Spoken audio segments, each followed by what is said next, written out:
Minha gente, como é bom ter sabedoria, né? Os homens foram lá para pegar Jesus numa armadilha, eles queriam a resposta do jeitinho que eles tramaram, do jeitinho que eles calcularam. No final das contas, São Marcos diz que eles saíram admirados, porque quem tem o Espírito Santo consegue sair das ciladas do inimigo. Jesus estava de frente para uma cilada, mas conduzido pelo Espírito, foi liberto dessa cilada. Vamos invocar o Espírito Santo sobre nós? Essa vocês conhecem, tem que me ajudar.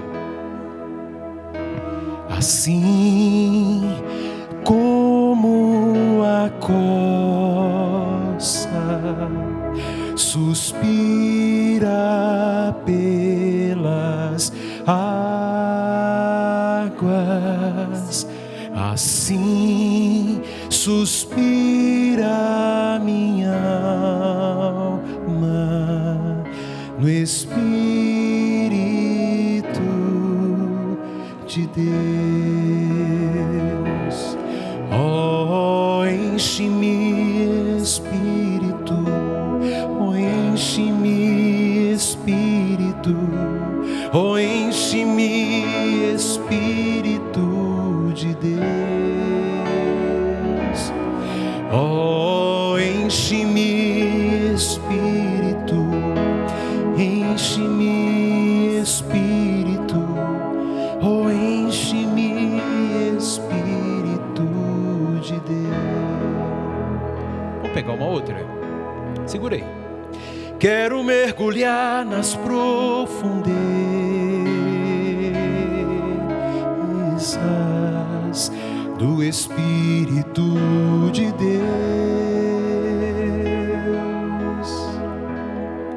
e descobrir suas riquezas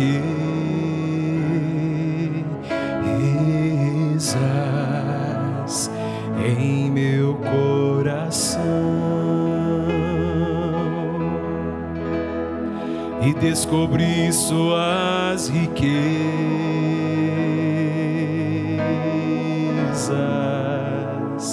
em meu coração. É tão lindo,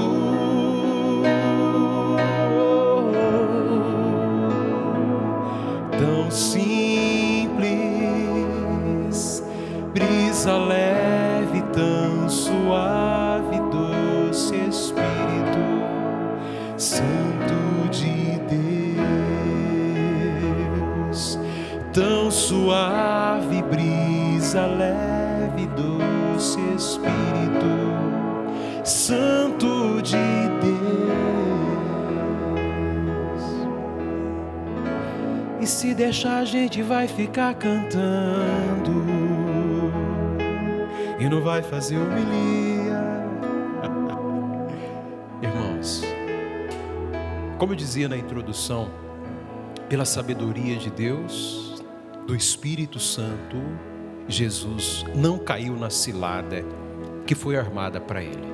Então eu acredito que uma das sabedorias que essa liturgia nos ensina, em início, é justamente essa entrega ao Espírito. Sabe, nós não precisamos resolver todas as coisas sozinhos. Nós não precisamos dar conta de todas as coisas sozinhos. Nós recebemos o Espírito Santo e Ele é justamente aquele que sugere em nosso coração o melhor a ser feito, o melhor a ser pensado, o melhor a ser dito. As pessoas, um grupo de pessoas, na verdade, eles não queriam o bem de Cristo.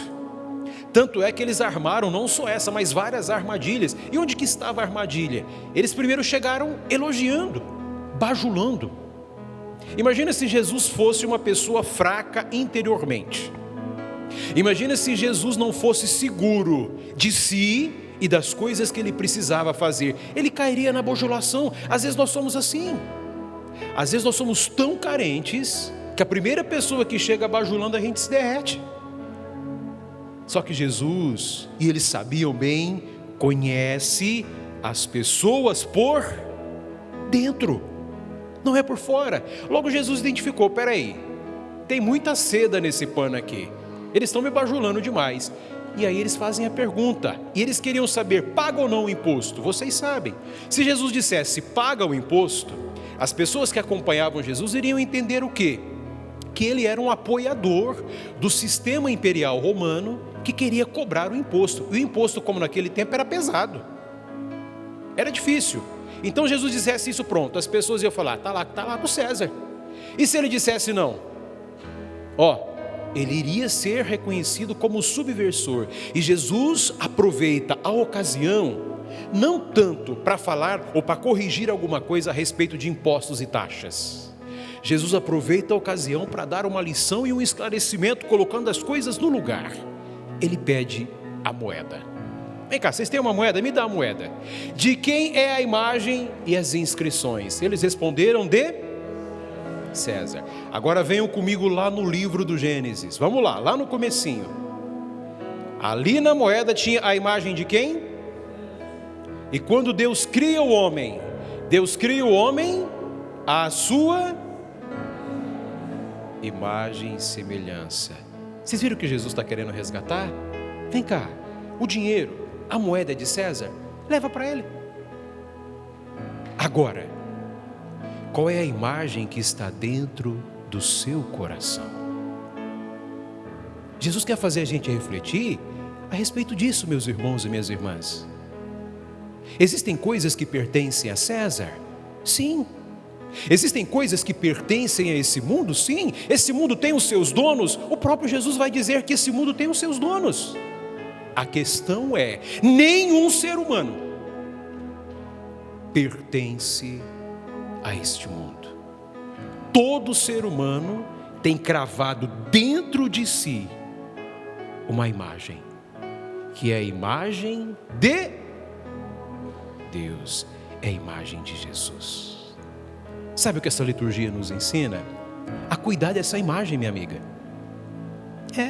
Porque através daquilo que eu falo, eu transmito uma imagem. Transmito ou não transmito uma imagem? Através daquilo que eu falo, eu transmito a imagem do que eu acredito ou não. E está aqui o seu Mariano. Qual é a imagem que você transmite quando está rezando o terço aqui? É justamente que também no seu coração há um espaço muito importante para Nossa Senhora.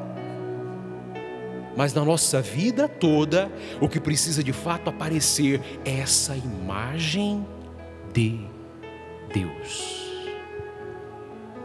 Tem coisas que a gente precisa dar ao Estado. Concordando ou não em pagar impostos, a gente tem que pagar impostos. É uma obrigação nossa. Agora, um dia nós iremos responder pelas coisas que pagamos, ou não. Mas também um dia as pessoas que administram os nossos impostos vão ter que responder se administraram bem ou não. Eu faço a minha parte, você faz a sua, mas quem administra precisa fazer também a sua parte, administrando bem. Mas, caríssimos irmãos, a administração não é somente dos bens. Sabe, a administração é também daquilo que está dentro do nosso coração.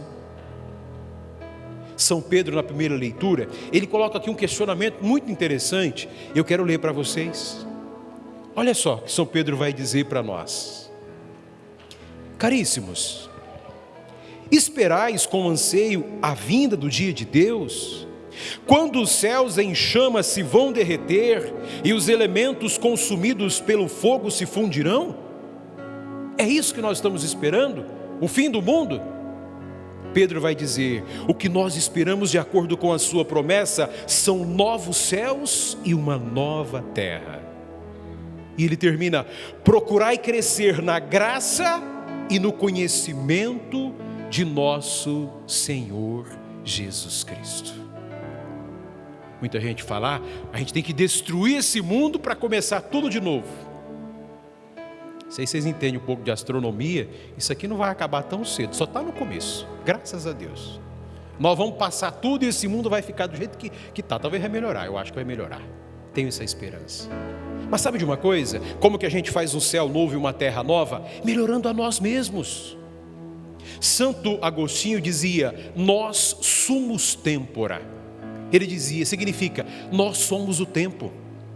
Se nós somos bons, os tempos serão bons. Se nós somos maus, os tempos serão Pois é, quanto mais eu e você nos aplicamos no conhecimento de Cristo, a gente vai renovando essa terra, a gente vai renovando esse mundo, e é aqui que a gente precisa de fato valer a pena a nossa presença nesse mundo. Todos os dias eu e você somos convidados a dar alguma coisa a Cristo. Estou vendo aqui que a gente tem esses casais maravilhosos, olha só, gente. Quem que foi que trouxe bolo de nozes para mim hoje? Foi a senhora que trouxe um bolo de nozes? Ó, dai a César o que é de César, a Deus o que é de Deus, e ao Padre Emerson o bolo de nozes, hein? Estamos conversados. Irmãos e irmãs, sabe, a gente tem que saber o que dar a Deus, o melhor do nosso tempo, o melhor da nossa dedicação. Às vezes nós temos muitos Césares na nossa vida, ou seja, que querem consumir o melhor de nós. E deixa eu falar uma coisa para vocês, casais que estão aqui. Quando um dá ao outro o melhor do amor, a melhor da dedicação, o melhor do compreendimento, as melhores palavras, quando vocês dão um ao outro, no fundo vocês estão oferecendo a quem? A Deus. É isso. A César o que é de César, a Deus a alma, a profundidade da existência, a Deus sempre o nosso melhor.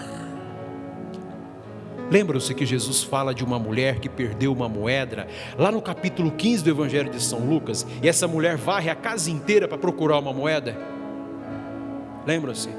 Falando em moeda, Deus te procura em todos os lugares, e Ele não descansa até te encontrar, porque dentro de você tem a imagem dEle, tem a semelhança dEle.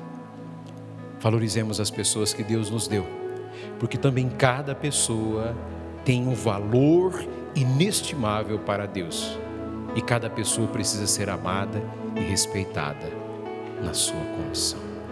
Para você que nos acompanha em casa, está cuidando bem das pessoas que Deus te deu, hein? Está dando o devido valor? César queria o dinheiro, nós queremos o melhor, e precisamos saber ofertar o melhor.